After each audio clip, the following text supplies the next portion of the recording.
제2차 40일 특별 새벽 기도회에 예레미야를 우리가 함께 묵상하고 함께 기도했습니다.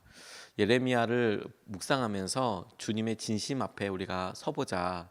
다른 말씀, 다른 서신서, 다른 여러 예언서보다 이 특별히 예레미야는 주님의 말씀이 주님의 마음이 그분의 목소리가 이게 직접적으로 많이 전달되는 그런 말씀입니다. 예언서들이 다 그렇지만 서신서는 특별히 신약의 서신서는 사람들에게 이러이러한 문제와 이러이렇게 하다라고 이제 어떤 쓰는 사람의 마음과 직접적인 표현이 있지만 이 예언서도 만만치 않게 그런 표현이 나온다고 저는 개인적으로 묵상을 하는데, 차이점이 있다면 이 예레미야나 이 다른 이런 예언서들은 사람들에게 하나님의 보이스, 하나님의 목소리, 하나님의 진심이 이렇게 쏟아지듯이 부어진다라는 점에 저는 굉장히 많이 은혜를 받고 주목을 해 봅니다. 특별히 예레미야는 예레미야 인생 자체가, 삶 자체가 예수님을 볼 수 있도록 하는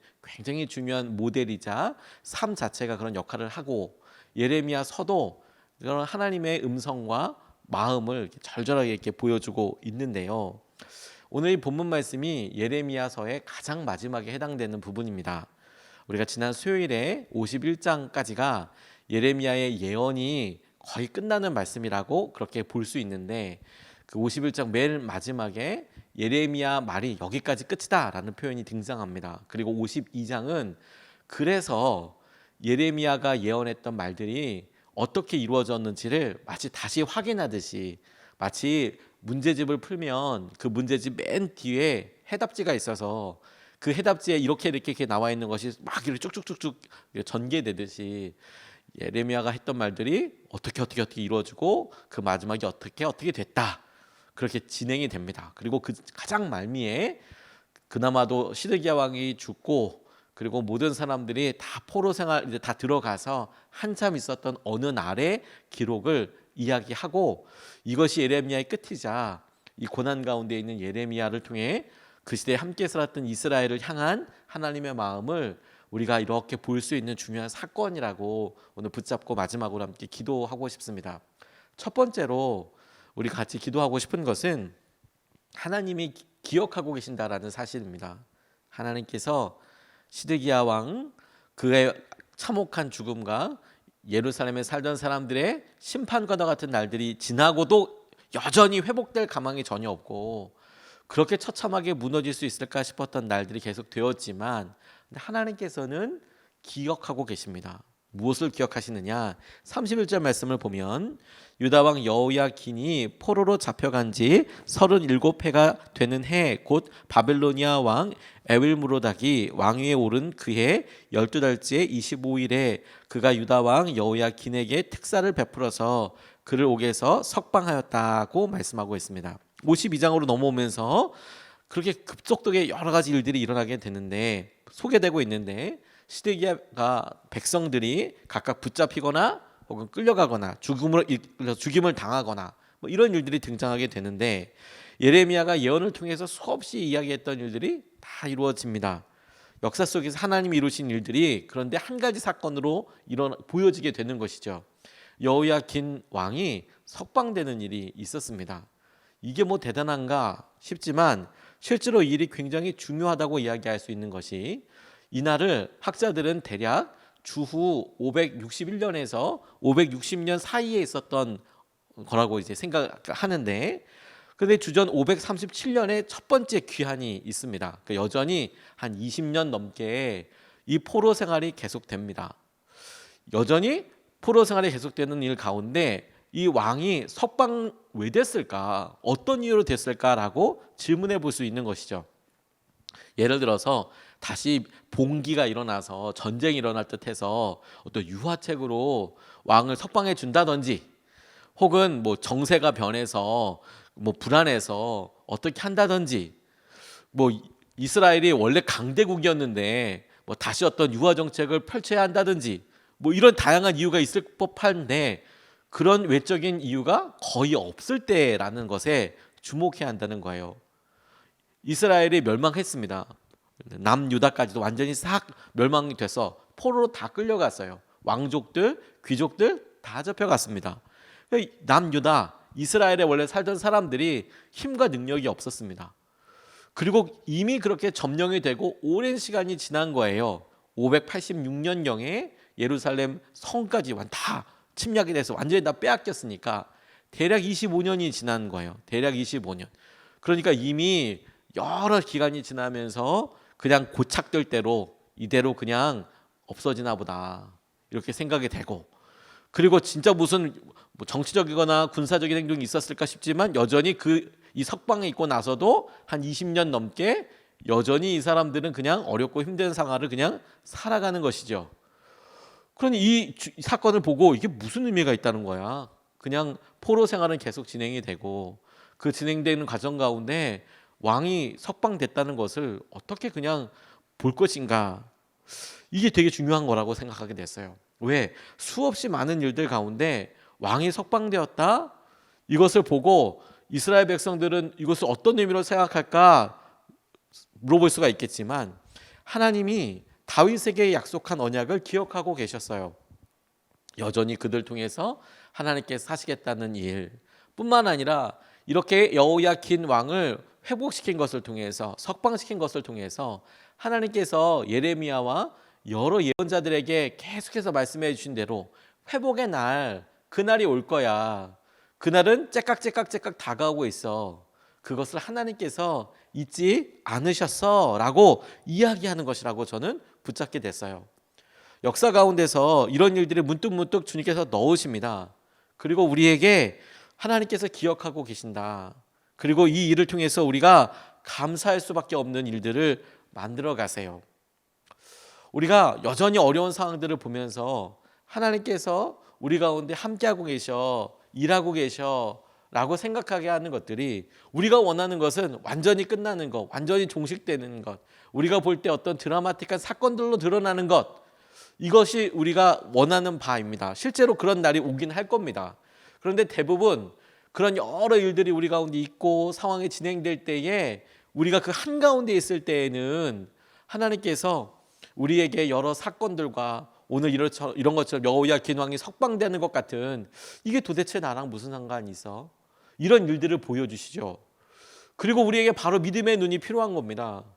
예레미야를 통해서 우리가 보고 그 결과를 보듯이, 여호야킨 왕이 이렇게 석방되는 것을 통해서 나중에 에스겔이나 그리고 그 더더더 이후에 나중에 선지자들이 하는 것을 보아서 하나님께서 그 70년 동안의 일을 지금 셈하고 계셨구나. 그리고 그 셈하셨을 때 여전히 그 사이에 이 일은 굉장히 중요한 일이겠구나. 왜? 하나님께서 기억하고 계신다는. 그리고 이것이 똑같이 우리에게 이렇게 적용되는 것이죠. 어렵고 힘든 상황을 통과하고 있는 우리에게 우리의 삶에 생기는 자그마한 일들을 어떻게 믿음으로 볼 것인가 하는 거예요. 그런 믿음의 여러 일들을 보고 우리가 믿음으로 이야기한다면 하나님께서 기억하고 계셔. 하나님께서 이 환난의 날, 이 어려움의 날의 끝을 셈하고 계시고 우리에게 말씀하신 대로 그 끝이 반드시 있어. 이렇게 믿음으로 보게 할 건가, 볼 것인가, 아니면 70년을 보내더라도 여호야긴 왕이 석방되고 이런 일들이 있더라도 그런 것과 무관하게 그냥 힘들고 하루하루를 버티면서 이것이 내 삶의 마지막이라고 생각하면서 그렇게 처절하게 보낼 것인가. 이 석방을 통해서 우리에게 믿음을 점검해 보고 우리의 믿음의 올바른 방향을 우리에게 주신다라고 싶어요. 결론은 하나님께서 기억하고 계신다라는 거예요. 작은 일처럼 보이고 우리의 삶에 그렇게 멀어 보이는 일들 통해서도 우리가 생각할 수 있는 것은 하나님께서 기억하고 계시고 하나님께서 그 마지막을 셈하고 계신다라는 거예요. 코로나 시기를 우리가 이렇게 보내면서 하나님께서 우리에게 하시신 여러 일들을 우리가 보게 됩니다. 그런데 이제 점점 끝나갈 듯 싶죠.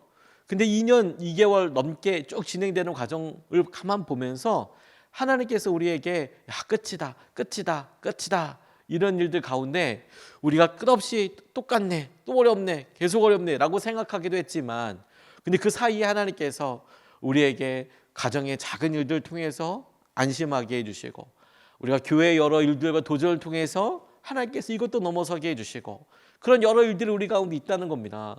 그런데 우리는 그것을 마치 꿰지 못한 구슬처럼 그런 일이 있었어라고 싶지만, 하나님께서 예레미야를 통해서 분명히 보여주시는 것은 그런 일들이 하나님이 기억하고 계시고 하나님께서 믿음으로 보게 하실 수 있는 징검다리처럼 우리에게 주신 놀라운 은혜다라는 것을 새삼 깨닫게 해주신다라는 거예요. 그런 의미에서 또 집중하게 되는 것이 뭐냐면, 하나님께서 이스라엘과 다윗에게 하신 언약과 또 이스라엘 백성들에게 예언자들 통해서 하신 약속을 기억하고 계시는 것과 함께 주목하게 되는 것이, 그들은 분명 고난 가운데 살고 있는데 그 고난 가운데 하나님께서는 은혜를 베풀고 계신다라는 점이에요. 32절에서 34절까지의 말씀을 보면, 그는 여호야긴에게 친절하게 대접하여 주면서 그와 함께 바빌로니아에 있는 다른 왕들의 자리보다 더 높은 자리에 그에게 주었다. 그래서 여호야긴은 죄수복을 벗고 남은 생애 동안 늘 왕과 한 상에서 먹었다. 여호야긴의 생계비는 그가 죽을 때까지 매일 일정하게 그의 일생 동안 끊이지 않고 바벨로니아 왕이 그에게 대주었다. 이렇게 이야기합니다. 여호야긴 왕은 8살 때 왕이 됐어요. 8살 때 뭘 알았겠습니까? 8살 때 왕이 됐었다가 100일 정도 다스렸어요. 역대 하에 보면 그가 3달하고도 열을 다스렸다고 이야기합니다. 왕이었던 시기가 극히 짧았어요. 그의 아버지였던 여호야김 왕이 그냥 그렇게 끝나고, 여호야긴 그의 아들이 왕이 되었을 때 너무도 어린 시기였고 어떻게 뭐 왕권이 집중되거나 왕으로서 해볼 수 있는 시기도 없었습니다. 그리고 잡혀갔어요. 그게 대략 주전 597년경이었습니다. 두 번째 이스라엘 백성들이 이스라엘로 포로로 잡혀갈 때 잡혀갔어요. 첫 번째 605년경에 한번 잡혀갔고, 그 다음에 597년경에 한번 잡혀갔고, 그리고 세 번째 586년경에 완전히 멸망해서 싹 가게 되거든요. 그 두 번째 시기에 잡혀가게 됐던 사람이에요. 시드기야가 자기 삼촌이 이렇게 왕이 되고, 그리고도 시간이 좀 지나갔죠. 완전히 잊혀지고 어떻게 될지도 모르겠다, 내가 다시 돌아갈 수 있겠다, 이런 희망을 가졌을 수도 있어요. 근데 586년경에 완전히 자기 나라도 망해버린 거예요. 삼촌이 있으면 그래도 혈육이라도 있는데 그 나라가 완전히 멸망해 버렸어요. 그리고 20년이 더 지났습니다. 이제는 완전 중년이 됐어요. 무슨 희망이 있겠습니까? 나라로 돌아갈까, 뭐 강력하게 무슨 뭐 어떤 뭐 돌아갈 수 있는 뭐 일이 있든지 이런 게 없었을 거거든요. 그런데 그가 그 정도 되면 한 30년, 40년 이렇게 살다 보면 자기가 포로로서 완전히 굳어지게 되거든요. 마치 이스라엘 백성들이 처음에는 거기에 종으로 간 게 아니에요. 그런데 거기서 430년 동안 종살이 하다 보니까 자기가 이렇게 노예 생활을 하고 이렇게 사람들한테 학대받고 자기 아이들이 나일강에 버려져야 한다 이런 명령에도 그냥 아무렇지도 않게 그렇게 살아가야 되나 보다, 이렇게 살아가는 것과 똑같은 삶을 살게 되지 않겠습니까? 근데 그 어느 날 하나님께서 그를 왕처럼 회복시켜 주신 거예요. 여전히 포로이지만, 포로로서 자기가 무언가를 바란다거나 자기가 원하는 것을 주장할 수는 없지만, 그런데 바빌로니아 왕의 마음이 변해서 그를 친절하게 대접해 준다라는 거예요.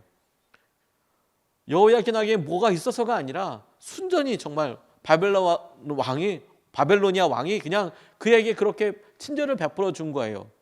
석방해 줄 뿐만 아니라 자기가 먹는 자리에서 같이 밥을 먹고 생계비를 대주고, 그것이 갖고 있었던 바가 굉장히 명확한 거죠. 그리고 왕으로서, 그를 귀족으로서, 그를 그럴 만한 권한과 그런 자격이 있는 사람으로 대해 주었다라는 거예요. 에윌무로닥 왕을 통해서 하나님께서 그 여호야긴 왕에게 가지고 있던 따뜻한 마음, 은혜의 마음을 우리로 이렇게 보게 해주신다고 싶어요. 그리고 다른 왕들보다 더 챙겨주셨대요. 더 챙겨주셨대요. 우리가 똑같이 어려움의 시기를 보낼 수가 있어요. 그런데 하나님께서 우리에게 여러 작은 것들을, 이건 뭐야? 우리가 원하던 바도 아니잖아. 통일도 아니고 완전 다시 복귀하는 것도 아니고 우리가 원했던 것은 이거잖아 라고 싶을지 모르겠지만, 하나님께서는 고난 가운데서라도 우리를 향한 은혜를 잊지 않으시고 우리에게 말씀해 주시고 우리를 챙겨주시고 우리를 먹여주십니다.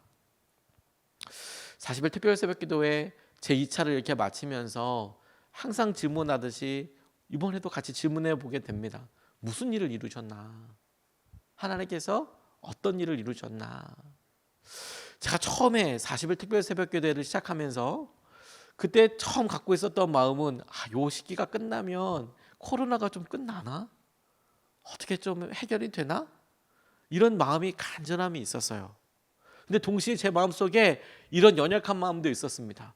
어떤 마음이냐면 작년에도 40일 특별 새벽기도회가 시작될 때마다 하나님 코로나가 좀 어떻게 좀 끝나게 해주십시오. 우리 성도들뿐만 아니라 교회의 여러 일들도 하나님 어떻게 좀 끝나게 해주십시오.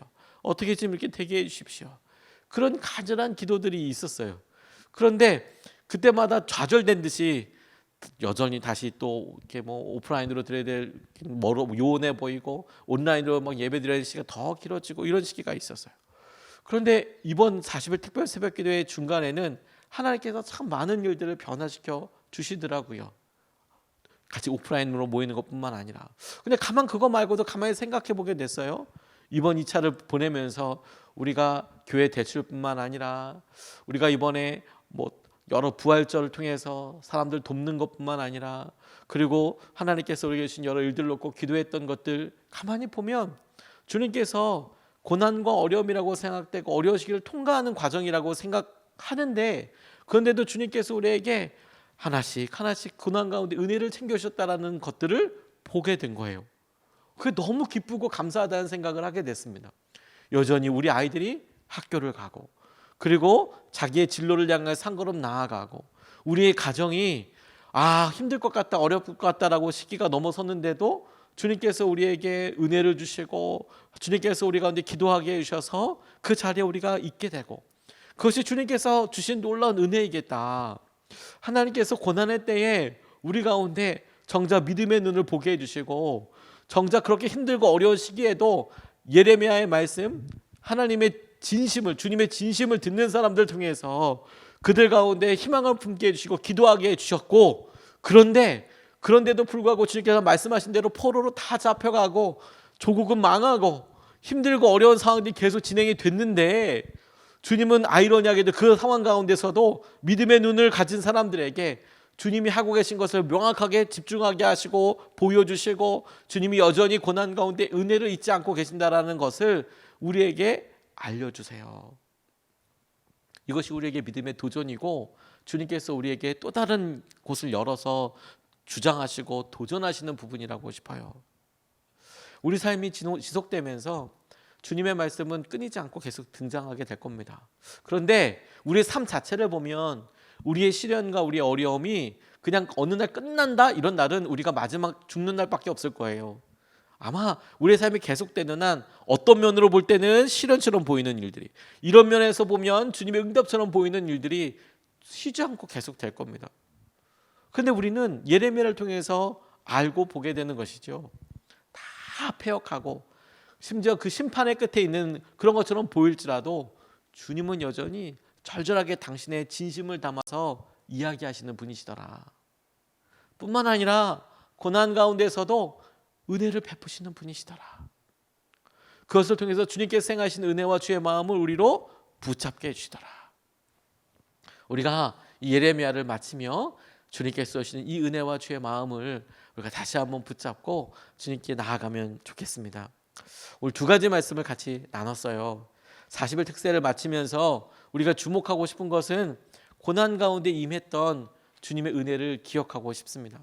여전히 주님께서 우리 가운데 우리 각자에게 도전하시는 바가 다 달라서 고난처럼 여겨질 때가 있습니다. 근데 하나님은 기억하고 계세요. 우리에게 하셨던 약속과 우리에게 주셨던 말씀들을 기억하고 계십니다. 뿐만 아니라 주님께서는 그 고난 가운데 은혜를 여전히 베풀고 계십니다. 이것을 붙잡고 두 번 나눠서 같이 기도하겠습니다. 첫 번째, 하나님은 우리의 연약함을 기억하시고 하나님 우리의 연약함을 기억하고 계세요. 하나님 우리 일으켜 주시고 우리의 삶에 주의 놀라운 능력과 은혜를 충만하게 부어 주십시오. 주님 연약함을 기억해 주시고 우리를 일으켜 주십시오. 죄에서 석방되듯이 그 삶에서 주님께서 회복시켜 주시는 은혜가 주님 우리 가운데 있게 하여 주십시오. 우리가 첫 번째로 같이 함께 기도하겠습니다. 아버지 하나님 감사합니다.